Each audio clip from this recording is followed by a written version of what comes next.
Well, I owned a bar club in Trolley Square called Green Street.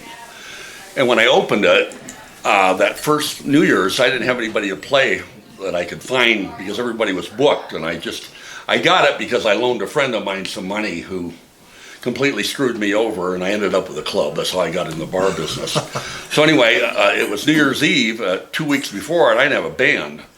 And what was connection with a friend of mine knew Crowther. That was it. Yeah, Tom. Was it Tom knew Crowther? No. Tom came about a year later. Okay. But I knew Crowther, and anyway, they agreed to play, and we just kind of became friends after that. And then they introduced me to Splore, and I really embraced that cause. I really felt it was worthwhile, and we did a lot of benefits for Splore. I mean, Bob, we did. I can't even tell you how many.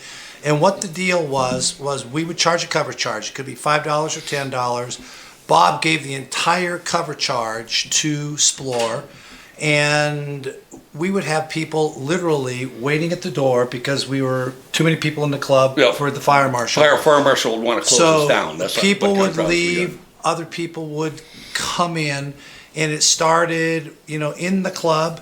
Then we did some costume parties where you put a tent over the entire parking lot. We had like 1,000 people. This was for Halloween. Yeah. And we had literally a circus tent. It would hold 1,000 people. And we limited it to 1,000 of our most intimate friends. And the people that would show up in those costumes, Sammy, oh my hell. It was, we had a great time. The band, I will never forget, Bob kind of thought this one was kind of crazy. Paul Grace, who's not here right now, but Paul Grace in those days was extremely fit, and he was a gymnast. Wanted to kill him, and I know the story that's coming. We tied a rope to the rafters on the top of Green Street, and Paul swung across the inside of Green Street and landed over on the bandstand, and we played. Now, as a bar owner, you got the place is packed, wall-to-wall people, probably 100 attorneys, and he's swinging on a damn rope. And the ceilings were how high? 50 feet? They were high. It's an old trolley barn. And this shithead is swinging on a rope from the upper level down to where the band is. I wanted to kill him. God almighty. So the following year, and by this time, Steve and Kurt had both bought Cadillac hearses. And one was purple and one was white, and that's how we carried all of our gear. Well, the year after that, we pulled in and we put Paul Grace in a casket, and we carried him into Green Street, and we started the Monster Mash, and the casket lid comes up, and there's Paul Grace in the coffin, in the coffin, singing the Monster Mash. Anyway, there was a lot of theater going on back in the day. Then there was the year that I found some deal. There was a manufacturer that they made computerized guitars, and they went out of business. And I bought all their guitars, and we had them all up when these guys were playing. And our theme was something about break the guitar or something. We were smashing all those guitars. People were going, "Those are valuable." They look that well. They probably were. I bet you. But you got them for hardly anything. I got them all for $100 or something. Yeah. But we did some crazy things. It was so much fun. And it worked so well. It just worked so well. And we became friends and are still friends as a result of that. It was just wonderful. Yeah, so Bob doesn't give himself enough credit. I mean, he loved Splore. He loved what we did. He loved our band. We gave each other a lot of shit. We teased each other throughout the years. But you kind of cut through all of that. A gentle soul spare me. who helped Splore and helped the Disgusting Brothers. And, yeah. and we had some fun doing it. And we had a lot of fun. The big thing is we had a lot of fun doing it. And we made a few bucks for them, too, which was a big issue. We wanted to make some money for them. And these guys took that seriously, and so did I. But, I have a son in a wheelchair who's a quad. And I had no idea that I was going to get prepped for that by having you guys. And I'll never forget, we had, I think the brothers were there, but we had a benefit. I remember you being there, and we had way too many people in wheelchairs. And As you know, that was 3 levels, all stairs, a trolley barn. It was horrible as far as accessibility. And all of a sudden, we got all these chairs and no place to put them. Well, I got some big guys, bartenders like myself, and we would literally take an electric chair, 4 of us, get on the corners and carry them upstairs. And this one kid in the chair was just berating us. I can't believe you don't have an elevator in this guy. And by the way, we're carrying him. We're all sweating like pigs. I felt like letting him roll down the goddamn stairs is what I wanted to do. I don't remember, but it was either you or Patty or whoever was involved then. I can't remember. She says, Bob, and she'd heard it, and I kept my mouth shut. She said, just because you're in a chair doesn't mean you can't be an asshole, Bob. And then I had another incident. So we added a patio on the Green Street, and my son was involved in a horrific accident, and he's a quad. And I wanted him and his friends to be able to get on the patio, because everywhere you went was stairs. I don't know whether you remember that place. They couldn't go from, they were downstairs, that's where they had to stay, and they loved being on the patio in the summertime. So when I built the patio, I wanted to build a ramp so they could all get in directly to the patio. Well, the city, it was like it's an inch per foot grade you have to have, and we were off like a quarter of an eighth of an inch. And they weren't going to let me have this ramp so these kids in the wheelchairs could come up. So I just changed the application and called it a delivery ramp for food. Now, why the hell would you deliver food all the way out on the patio and bring it through? But they don't question that kind of stuff. Then I put a combination, push button combination, so they could go up the ramp, push the button, and get on the patio. And they love being up there. But no, it was great, and we so much enjoyed these guys and being involved with Splore. And I consider them all friends to this day. Yeah. They had a program, and I wasn't on their board, but I was pretty involved with them. And they had a deal where you had to be in a wheelchair for a day, wasn't it? You had to be in a wheelchair for a day? Anyway, for some reason, I remember this distinctly, I was in a wheelchair for like an afternoon or a day that I spent, and you couldn't get up out of that chair for any reason. You couldn't say, oh no, I'm not in the chair. You had to be in the chair, and it made me realize how people in a chair are regarded.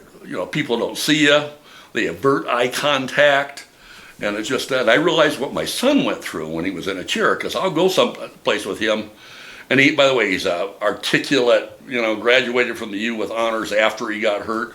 And people don't talk to him, they talk above him or they talk to me, and it's just what you go through, And so it was very, very helpful to me.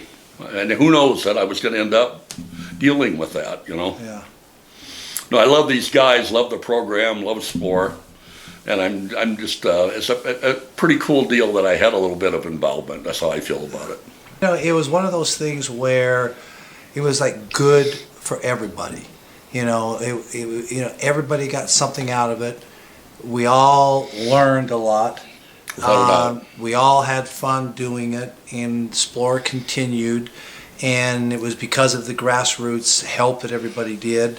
And, I always say, there for the grace of God, you can fall off of a stair and be in a walker. Oh, absolutely. Or it makes you realize wheelchair, that. For all of us. Just how tenuous it all is, Yeah. The only problem is they played year after year, they got very popular. And Paul Grace, you know Paul, right? Paul Grace firmly was convinced that you guys were one step below the Rolling Stones. No, I'm serious. And he started making demands like, and I would always put you guys up in the, what was that hotel that was around the corner of this, the Residence Inn. It was a Residence Inn, yeah. It was a bunch of rooms and loaded up with booze and food. And he'd critique the rooms and what I do, and then he'd leave with all the booze when they were over. But that deal last night was so nice, and the museum did such a wonderful job, and all the little touches, the Go-Go Girls, the Animal Crackers. I mean, I don't think it could have been any better, you guys. It was a fun party. it was absolute. Yeah, and again, kind of reaching out to a different charity. We've never done a benefit for the Natural History Museum, and one of the things they do, they have a lot of students that they bring up there and they educate and help them. So I mean, it worked out great for the band. The Natural History Museum got hopefully not some new fans, some people that may not have been there, and we continue to kind of move forward and try to play for as many people as we can and places as we can, if it truly is a fundraiser. And I haven't really, don't think we've ever turned anybody really down, and unless it was something that we felt wouldn't work. I came up with benefits for them too that they'd agree to do, through having Green Street and stuff. They never refused to do it for anyone, and it was fantastic. Yeah. All good. The what warmed the cockles of my heart last night though was seeing Walt still playing with you guys. I mean, I cried. I literally cried when I saw him. I just thought, oh my God, the guy is so talented and so unbelievable, and he was ripping the keyboard apart. I mean, just unbelievable. So Walt, with Parkinson's, as bad as it is, plays better than 90% of the keyboard players without out a there. doubt, It's without a doubt. unbelievable. And that's what keeps Walt going. Yeah. The music is what he loves, and he's talented doing it. Well, It's Walt had a one-man show where he played. You guys remember that? Where he Yeah. played like I don't know how many instruments, but he'd play them all at the same time and sing while he was doing a horn. I never did figure it out. I know. Yeah. He used to play the trumpet and the keyboard at the same time. Yeah, I never could figure it. I mean, Unbelievable. Most unbelievably talented guy. Like when I saw him last night, I thought, my God, he's still doing it. He's still doing how it. fantastic is that? But don't ever ask him to tell you a joke, because he'll no. keep you there all night. Yeah. So that's one thing And, that hasn't and he's changed. never known a good joke. Now that we've said all those nice things about him. Anyway, thank you. It's an honor to be here, and I'm an honor to have you talk to me. I really mean that. I've been so happy to be affiliated with these guys over the years. I would never have told them that, I consider them all dear friends. Well, Ditto right back to you. okay. Right. Yeah. My name is Bob Slingerland. I'm 117 years old. And back in my youth, I had a bar restaurant in Trolley Square called Green Street. And I met these gentlemen through involvement with Splore, as you mentioned. And they did a lot of charitable events. And through the years, we did more and more for Splore and other people. And it's just been a wonderful, wonderful association. Is that enough? We have put together, Kurt and Steve have put together a list, and I would say, You guys did put together a list, huh? is it like 50 to 75 or more than that? Something like that. Something in that range. And if we feel if you added up all the money that was given and raised over that time period, I don't know. I mean, Kurt says like $1 million. I mean, and it wouldn't surprise me because there's a lot of money given. If it's half of that, it's still a lot of money. But yeah, so I would say And a lot 50 to 75 and $700,000+ And when they did these events, that encouraged, they brought more people into the fold, who would donate besides the door and that type thing. So they did very well with that, don't you think? Also, That's a good point. Yeah. Yeah. Yes. Yeah. And just like everything, you want to get people exposed to your Yep. charity, because there's a Absolutely. lot of good charities out there, and there's competition. And we just, you just need to kind of make sure people know who we are.